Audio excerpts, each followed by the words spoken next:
Now for our final reading, I will have some excerpts from The Shadow over Innsmouth with a little bit of creative connective tissue added to make this brief excerpt make some sense to you all. My name is of no consequence. I have removed myself from a former identity and gone beyond such a thing as a name. Even memory begins to elude me. But what I relate here and now, while I retain a capacity for intelligible speech, is fact. Indeed, this testimony may be the final coherent passage I will utter before living persons. No one witnessing that debased, unearthly spectacle could deny that a tenebrous horror loomed over the isolated port to cast its shadow over Innsmouth. Briefly, I will tell you of my flight and presumed release from what was, after all, inevitable, a destiny and a fate rooted in millennia past and spawned in oceanic caverns. It subverts human heritage and keeps fast my soul in its unrelenting grasp. Controlling my muscles and realizing afresh how plainly visible I was, I resumed my brisker and feignedly shambling pace, though keeping my eyes on that hellish and ominous reef as long as the opening of South Street gave me a seaward view. What the whole proceeding meant, I could not imagine, unless it involved some strange rite connected with Devil Reef, or unless some party had landed from a ship on that sinister rock. I now bent to the left around the ruinous green, still gazing toward the ocean as it blazed in the spectral summer moonlight, and watching the cryptical flashings of those nameless, unexplainable beacons. It was then that the most horrible impression of all was borne in upon me, the impression which destroyed my last vestige of self-control and sent me running frantically southward past the yawning black doorways and fishily staring windows of that deserted nightmare street. For at a closer glance, I saw that the moonlit waters between the reef and the shore were far from empty. They were alive with a teeming horde of shapes swimming inward toward the town. And even at my vast distance, and in my single moment of perception, I could tell that the bobbing heads and flailing arms were alien and aberrant in a way scarcely to be expressed or consciously formulated. For out of an open door in the Gilman house, a large crowd of doubtful shapes was pouring, lanterns bobbing in the darkness, and horrible croaking voices exchanging low cries in what was certainly not English.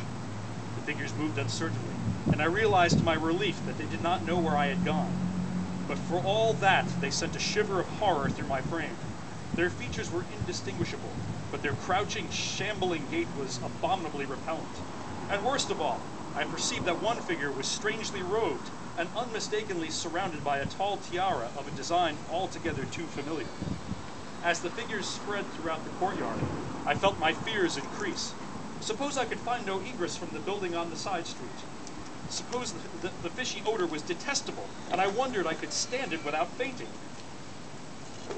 I had not quite crossed the street when I heard a muttering band approaching Washington from the north. As they reached the broad open space where I had my first disquieting glimpse of the moonlit water, I could see them plainly only a block away, and was horrified by the bestial abnormality of their faces and the dog-like subhumanness of their crouching gait. One man moved in a positively simian way, with long arms frequently touching the ground, while another figure, robed in tiara, seemed to progress in an almost hopping fashion. I judged this party to be the one I had seen in Gilman's courtyard, the one, therefore, most closely on my trail. As some of the figures turned to look in my direction, I was transfixed with fright, yet managed to preserve the casual, shambling gait I had assumed. To this day, I do not know whether they saw me or not.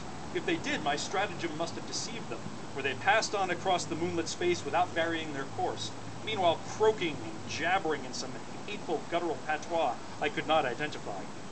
All at once I began dreading to look at them as they passed. I saw the close moonlit space where they would surge by, and had curious thoughts about the irredeemable pollution of that space. They would perhaps be the worst of all Innsmouth types, something one would care not to remember. The stench waxed overpowering, and the noises swelled to a bestial babel of croaking, baying, and barking, without the least suggestion of human speech. Were these indeed the voices of my pursuers? Did they have dogs after all? So far I had seen none of the lower animals in Innsmouth.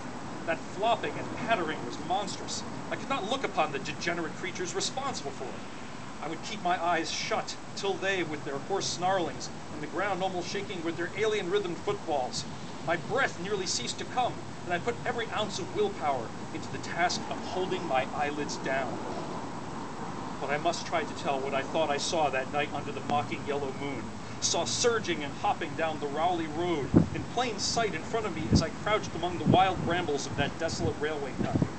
Of course, my resolution to keep my eyes shut had failed. It was foredoomed to failure, for who could crouch blindly while a legion of croaking, baying entities of unknown source hopped noisomely past, scarcely more than 100 yards away? And yet I saw them in a limitless stream, flopping, hopping, croaking, bleeding, surging inhumanly through the spectral moonlight in a grotesque, malignant saraband, a fantastic nightmare. And some of them had tall tiaras on that nameless whitish gold metal.